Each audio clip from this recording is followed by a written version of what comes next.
ଯାତ୍ରା ଗୁଡ଼ିକର ନାମ କଣ ଯାହାକୁ ଶୁଣିଲେ ମୋର କର୍ଣ୍ଣ ପବିତ୍ର ହେଇଯିବ।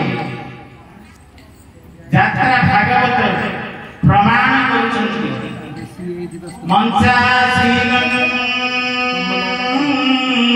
ରଥବରଗତି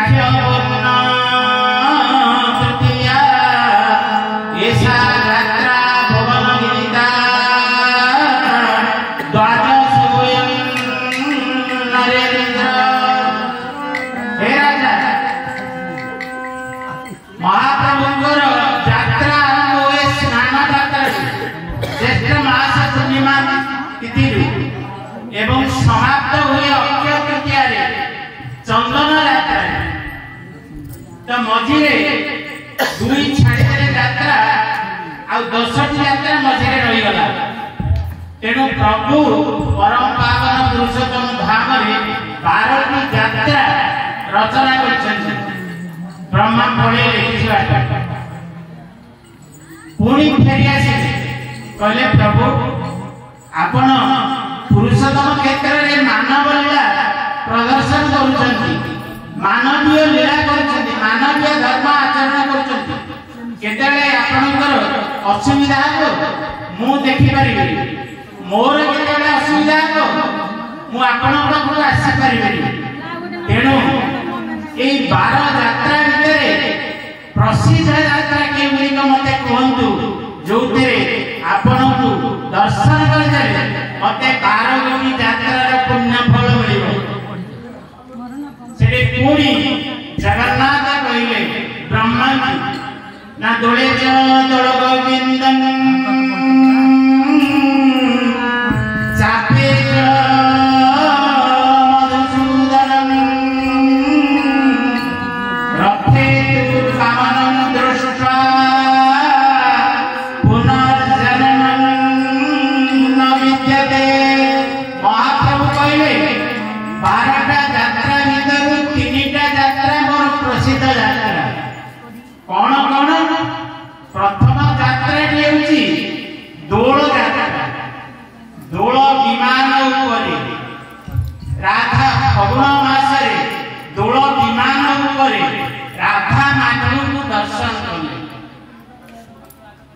द्वितीय हेउची चापेज मधुसूदन अक्षय तृतीया आरंभ हो चंदन यात्रा 82 दिन चंदन यात्रा बाहर चंदन 21 दिन भीतर चंदन 21 दिन सर्वमोट चंदन यात्रा 42 दिन 21 दिन नरेंद्र पुष्करिणी रे प्रभु अंशुघात रक्षा पाइबा पई चाप खेलिबे जल क्रीड़ा करिबे।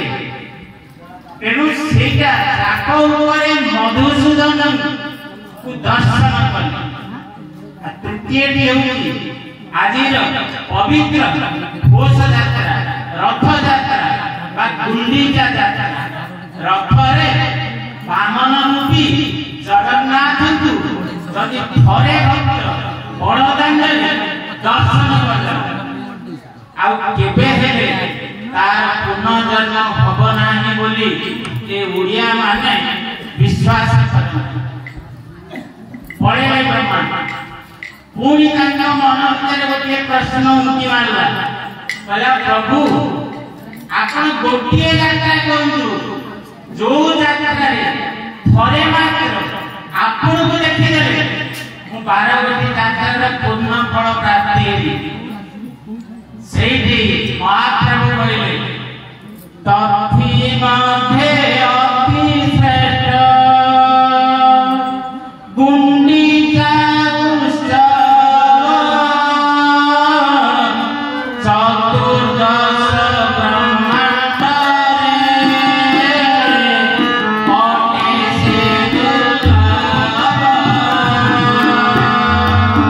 श्री